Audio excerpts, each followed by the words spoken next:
السلام عليكم ورحمة الله وبركاته. أجمل وأحلى متابعين، ازيكم حبايبي؟ عاملين ايه؟ يا رب تكونوا بخير وصحة جيدة إن شاء الله. النهاردة هنعمل كيكة سريعة جدا في الخلاط. هنحط كل المكونات في الخلاط وهنضربهم مرة واحدة، وهنعمل البرتقان بقشره. من أجمل وأحلى الكيكات اللي هتعمليها الكيكة دي. يلا يا حبايبي، بس اللي بيشوفني لأول مرة ما ينساش يدعمني باللايكات والاشتراك في القناة، ونسمي الله ونصلي على رسول الله، ونشوف احلى واجمل كيكة لون وريحة وطعم يجنن. يلا نشوفها ونعملها ونسجل الكيكة دي لرمضان. طالعة معانا هشة ولونها جميل وريحتها فوق الخيال. يلا نقول على طول مقاديرنا ونشوف احلى واجمل كيكة عملناها ازاي. اول حاجة هنقول مقاديرنا. انا هنا عندي برتقانة متوسطة، انا غسلتها كويس جدا وبعدين قطعتها قطع صغيرة عشان لما اضربها في الخلاط تسهل معايا عملية الضرب.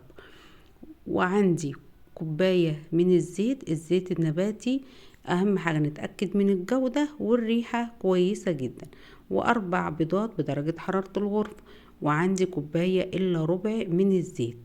المكونات بتاعتي سهلة جدا. هنعمل ايه؟ هنجيب الخلاط بتاعنا وهنحط كل المكونات دي في الخلاط.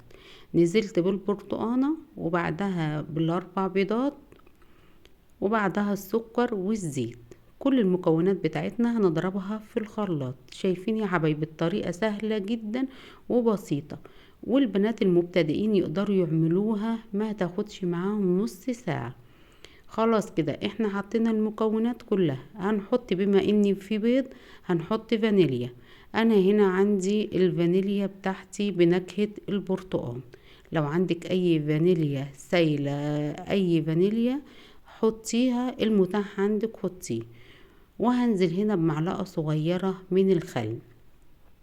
كل المكونات دي يلا على الخلاط هنضربها كويس جدا لحد السكر بتاعي ما يدوب تماما لمدة 10 دقايق. وبعدين هنجيب بولة وهنزل فيها بالمكونات السائلة اللي انا ضربتها في الخلاط. هننزل كل الكمية اللي في الخلاط بتاعتي. يلا نجهز المواد الجافة بتاعتنا. هنا معايا كوبايتين من الدقيق، انا نخلتهم كويس جدا. هنزل عليهم بمعلقة كبيرة من البيكنج باودر او كيس البيكنج باودر ال16 جرام، وذرة صغيرة خالص من الملح. وهنقلب كل المكونات دي مع بعض. وخلاص كده احنا جهزنا المواد الجافة. يلا نشوف الخطوة اللي بعد كده هنعمل ايه. هنجيب المواد السائلة بتاعتنا وهنخل الدقيق للمرة التانية. نخل الدقيق ده بيخلي الكيكة بتاعتي مرتفعة وبتطلع الرطوبة اللي في الدقيق. هننخلهم كده وهنشوف هاخد الكوبايتين الدقيق ولا لا، حسب المواد السائلة اللي انا حطاها وحسب نوعية الدقيق. انا حطيت الكوبايتين الدقيق. الصراحة الكيكة والمقدرة اللي انا عملته خد الكوبايتين الدقيق. هنقلب كده في اتجاه واحد لحد الدقيق بتاعي ده ما يختفي تماما. شايفين القوام بتاعي عامل ازاي؟ بسم الله ما شاء الله، هو ده القوام للكيك بتاعي. خلاص جهزت الكيكة. انا جبت الصينية الوسط، دهنتها معلقة من السمنة وعفرتها بالدقيق، وهنزل بكل الخليط بتاعي ده في الصينية. وانا مسخنة الفرن على درجة حرارة 180. هنحط الكيك بتاعنا ده في الرف الاوسط. هنسيبه حوالي من 30 ل35 دقيقة. هنفتح الفرن بعد 30 دقيقة وهنشوفها. لو لقيناها احمرت من تحت ولسه ما احمرتش من فوق، ممكن نفتح الشواية لمدة دقيقة واحدة.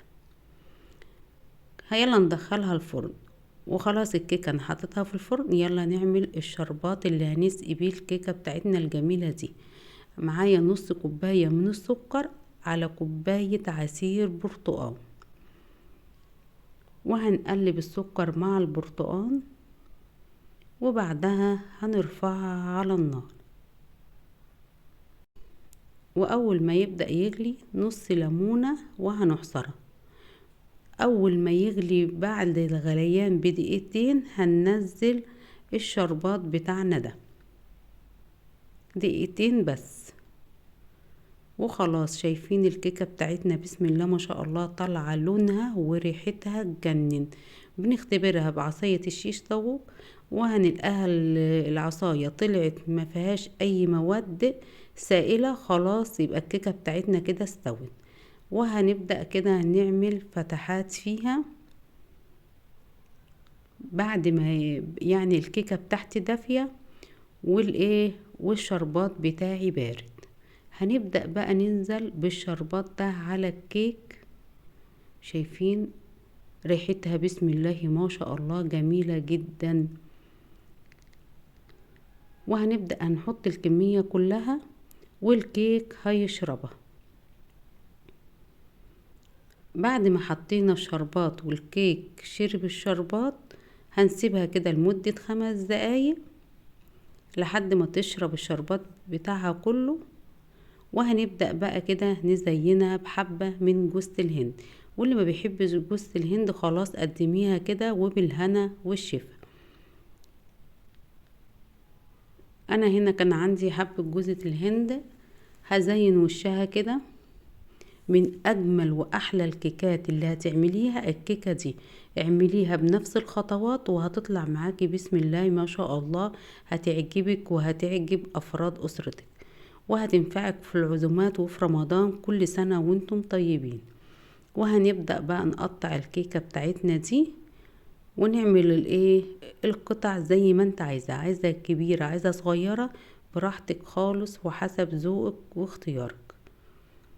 وخلاص جهزت معانا اجمل واحلى كيكة برتقال. واستنوني في وصفات كتير وهنعمل اجمل واحلى حلويات لشهر رمضان الكريم. اسيبكم في رعاية الله وامنه، وما تنسوش تدعموني باللايكات.